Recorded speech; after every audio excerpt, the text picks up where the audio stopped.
not a great day, Kate. It's not your fault, but I'm just pointing this out. Yeah, well, I'll take the blame. As No, long as you give me the no, because the rest of the week you're going to give us a gift. Yeah, well, then I'll take the credit for that. All right. Yeah, I'll take the blame for a dreary Wednesday if you give me credit for a beautiful sunny September weekend. I think that all comes out in the wash. It's going to be an ugly day today. It's not a complete washout. We haven't seen much rain just yet. Some light spotty showers and drizzle here and there. And you can see as we look out the windows of our next weather sphere, it is looking pretty overcast, and it's going to look that way pretty much all day long. The worst of it is at the shore, but let's talk about what's next. Cloudy and cool, a few light showers. That's about it today. I think it is trending a little drier than what it looked yesterday. We're kind of back to the forecast from Monday where it looked like just a couple of spotty showers. Yesterday looked a little wetter. Now we're seeing most of that coastal low a little bit further offshore, which is good news. But you do have to plan for a couple of showers at least through early afternoon, and then things do improve. Tomorrow, the sun returns. We're warming to the low 80s, and then by the weekend, we're looking dry, sunny, and seasonable. A really nice weekend ahead. So I'll take this trade any day of the week. Let's get through the ugly stuff midweek, and then a really nice stretch of September weather to enjoy. Down the shore this morning, it is gray, and we are approaching high tide. High tide between 10 and 11 this morning in most of our shore communities, and that's when we could see a little bit of coastal flooding as well.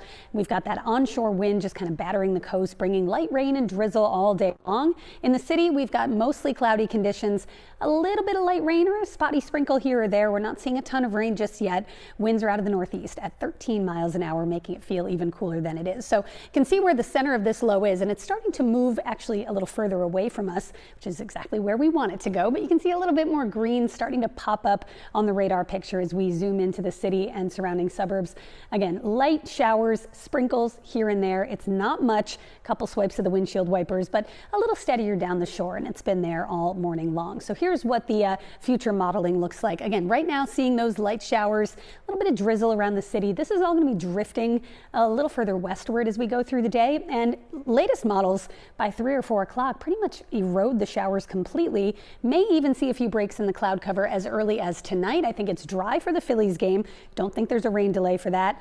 It's not going to be all that nice out, but it's not going to be all that bad either. And then tomorrow, 4:30, 5 o'clock, the sun is out. It's a little warmer. Full day of sunshine. Temperatures get back to normal into the low 80s. Now, Friday, we have another kind of push of onshore air, more of an east wind, and that could spark a sea breeze shower in South Jersey Friday afternoon.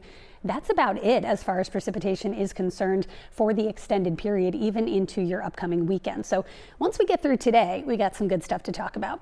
Let's take a look at our flood alerts. And this is a coastal flood advisory where you see the green. It's mainly for shore communities. It shows up as for the entire county, but it's really for areas adjacent to the shore, adjacent to the ocean, bays, inner channels, things like that. We do have the Delaware Bay and areas surrounding the Delaware Bay in that coastal flood advisory as well. That'll go through 3 o'clock this afternoon. So the worst of it, high tide cycle this morning, and then it does improve later on this afternoon. What's not going to improve as quickly is the risk of rip currents. We are in a high risk of rip currents. I think that will continue at least through tomorrow. Now, today's not a very nice beach day. I don't think a lot of people are trying to get out in the ocean, but when the sun returns later in the week, we're going to have to monitor that rip current risk, especially because you don't have as many guarded beaches this time of the year, so you don't want to go in the water unless you have lifeguards to keep an eye on you. Phillies forecast for this evening: clouds, maybe a shower. I think the shower chance will be diminishing though, and we'll actually start to clear things out by the end of tonight's game. Hopefully another win against the Mets. We've got 2 already. Let's make it 3 tonight. Let's take a look at your next weather 7-day forecast and look at these days ahead. After today's really the only kind of blip on the radar. We're looking at 80s tomorrow, Friday, right through the weekend, maybe a little warmer on Sunday, and then low 80s again early next week.